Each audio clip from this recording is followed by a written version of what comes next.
Ever wondered if your favorite glass of wine aligns with your vegan lifestyle? You might be surprised to learn that not all wine is as vegan as you think. While wine is essentially fermented grape juice, the winemaking process often involves some unexpected ingredients. So pour yourself a glass and settle in, because we're about to uncork the truth. But first, let's get into that intro. Welcome to Beats and Wine Stories. My name is Steve, and I'm your host through this vast world of wine and the music that dances along with it. Join us as we journey through the sensory experiences that define cultures, awaken the palate, and stir the heart. So grab your favorite glass and let the journey begin. This is Beats and Wine Stories. Let's start with the basics. Wine is indeed made from grapes. But the journey from vineyard to bottle involves a few steps that can introduce animal-derived products into the mix. The key process to understand here is called fining.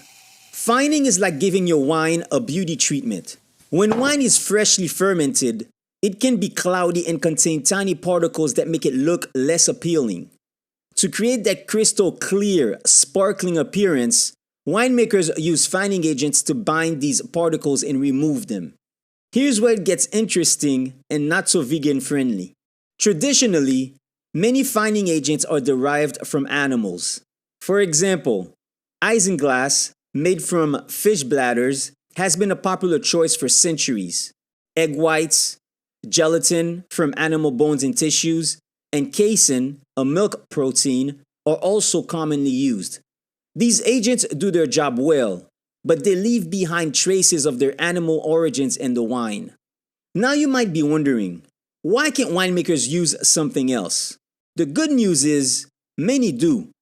With the rise of veganism and increased awareness of food sourcing, there's been a shift towards using non-animal fining agents. Bentonite clay, activated charcoal, and pea protein are just a few of the alternatives that winemakers are turning to.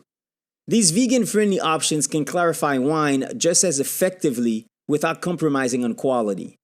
So how can you tell if your wine is vegan? Unfortunately, wine labels aren't always straightforward about this. Unlike food products, there's no mandatory labeling for animal-derived ingredients in wine. However, many vegan wines are proudly labeled as such, so keep an eye out for these indicators. Additionally, there are resources and apps available that can help you find vegan wines and learn more about specific brands and their practices. Another tip is to look for wines labeled as unfined or unfiltered. These wines skip the fining process altogether, which means no animal products are used. Just keep in mind that these wines might appear a bit cloudier than their fined counterparts, but they often have a fuller, richer flavor as a result. For those of you who are committed to enjoying a vegan lifestyle, exploring vegan wines can be an exciting journey. It's a chance to discover new producers, regions, and styles that align with your values. Plus, you'll be supporting winemakers who are creating wines that are both conscious and delicious. As you sip your next glass of vegan wine, remember that the wine world is vast and full of surprises. From the vineyard to the bottle, each step of the winemaking process holds secrets and stories waiting to be uncovered. And who knows, the next time you raise a glass, you might just be toasting to a new favorite vegan vintage. So here's to the joy of discovery, the thrill of the hunt, the satisfaction of finding wines that align with your lifestyle, and most importantly, here's to you for being curious and adventurous on your wine journey. Once again, thank you for joining and listening in. For the music of Beats and Wine, visit beatsandwine.com/music. I appreciate you so much. And until next time, cheers to your exceptional self.